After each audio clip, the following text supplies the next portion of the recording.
आप सुन रहे हैं स्वराज की बात सुरेश के साथ। इस कार्यक्रम में हम बात करते हैं स्थानीय शासन की इकाइयों के बारे में। हमें विश्वास है कि यह बातें 32 लाख से ज़्यादा पंचायत प्रतिनिधि, नीति निर्धारक और अध्ययन करवाने वाले अध्यापकों को उपयोगी होगी।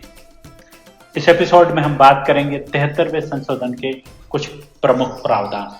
भारतीय संविधान के 73वां संशोधन, जिसे पंचायती राज अधिनियम के रूप में भी जाना जाता है, 24 अप्रैल 1993 को लागू हुआ। इसने ग्राम स्तर पर स्थानीय स्व सरकारी संस्थाओं को मजबूत और सशक्त बनाने के लिए कई प्रावधान पेश किए।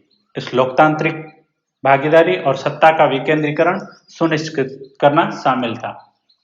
संशोधन ने प्रत्येक राज्य में गांव, मध्यवर्ती यानी ब्लॉक और जिला स्तर पर स्थानीय स्व सरकारी निकायों के रूप में कार्य करने के लिए पंचायतों की स्थापना को अनिवार्य कर दिया। इसने पंचायती राज की त्रिस्तरीय प्रणाली निर्धारित की, जिसमें ग्राम स्तर पर ग्राम पंचायतें, ब्लॉक स्तर पर पंचायत समिति और ब्लॉक पंचायत और जिला स्तर पर जिला परिषदें शामिल थी। सभी स्तरों पर पंचायतों के सदस्यों को स्वतंत्र और निष्पक्ष चुनाव की प्रक्रिया के माध्यम से सीधे लोगों द्वारा चुना जाना था। संशोधन ने सामाजिक न्याय और हाशिए पर रहने वाले वर्गों का प्रतिनिधित्व सुनिश्चित करने के लिए पंचायत चुनावों में अनुसूचित जाति, अनुसूचित जनजाति और महिलाओं के लिए आरक्षण की शुरुआत की। पंचायतों के निर्वाचित सदस्य 5 साल की अवधि के लिए पद पर बने रहेंगे, जिसके बाद नए चुनाव कराए जाते हैं।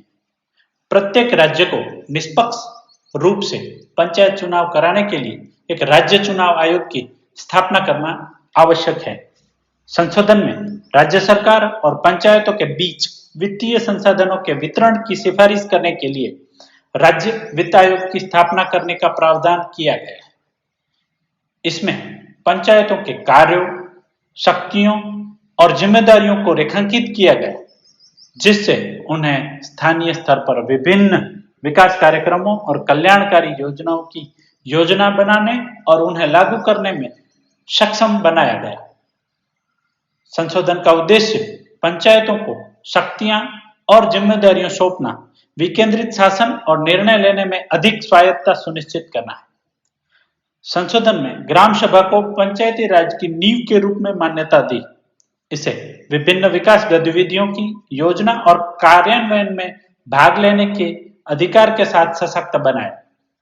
कुल मिलाकर भारतीय संविधान के 73वां संशोधन भारत में जमीनी स्तर पर लोकतंत्र और स्थानीय शासन को मजबूत करने की दिशा में एक ऐतिहासिक कदम था।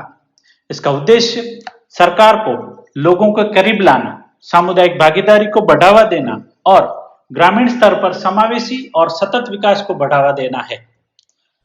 आपको आज का हमारा ये एपिसोड कैसा लगा? अपने सुझाव जरूर भेजें।